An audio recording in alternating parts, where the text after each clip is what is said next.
241104 question పై గౌరవ పంచాయతీరాజ్ శాఖ మంత్రి గారిని స్పందించవలసిందిగా కోరుతున్నాను.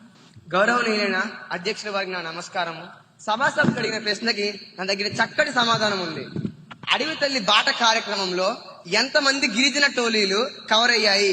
దీనికి నా సమాధానం, గుర్తించిన గిరిజన టోలీలు 250 మంది. అందులో మొదటి దశలో 100 టోలీలను కవర్ చేశాము. రెండవ ప్రశ్న, ఈ కార్యక్రమం కోసం ఇప్పటి వరకు ఎంత వ్యయం జరిగింది? ఇప్పటి వరకు 1000 కోట్ల వ్యయం చేశాం.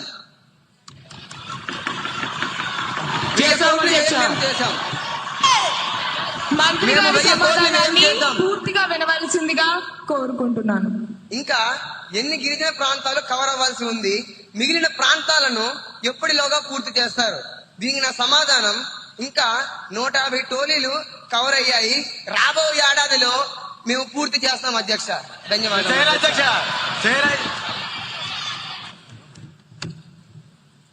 గౌరవ ఎమ్మెల్యే కుమారి ఉదయశ్రీ గారిని సప్లిమెంటరీ క్వశ్చన్ అడగడానికి అనుమతినిస్తున్నాను. గౌరవనీయులైన అధ్యక్ష, ముందుగా అవకాశం ఇచ్చినందుకు ధన్యవాదములు. అధ్యక్ష, మంత్రి గారు సమాధానం చెప్పేటప్పుడు గణనీయమైన సంఖ్య అని చెప్పారు, కానీ అంకెల్లోనే స్పష్టత లేకపోతే ఇంకా అభివృద్ధిని ఎలా కొలుస్తాం అధ్యక్ష? మా ఆవేదన ఒక్కటే అధ్యక్ష, గిరిజన టోలీలు ప్రధానంగా గ్రామీణ ప్రాంతాల్లోనే ఉన్నాయి అధ్యక్ష. వాటికి అభివృద్ధి జరగకపోతే రాబోయేది ముందుగానే వర్షాకాలం. ఇప్పుడు కానీ ఆ కార్యక్రమాలు అనేవి చేపట్టకపోతే అసలు అక్కడికి వెళ్ళడానికి రోడ్డు సౌకర్యమే ఉండదు అధ్యక్ష.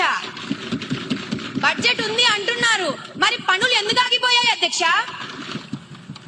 దయచేసి దశల వారీగాని దాటివేయకుండా వచ్చే అయిపోయే ఆర్థిక సంవత్సరం లోపు వీళ్ళు స్పష్టమైన లెక్కలను ఇవ్వగలరా అధ్యక్ష?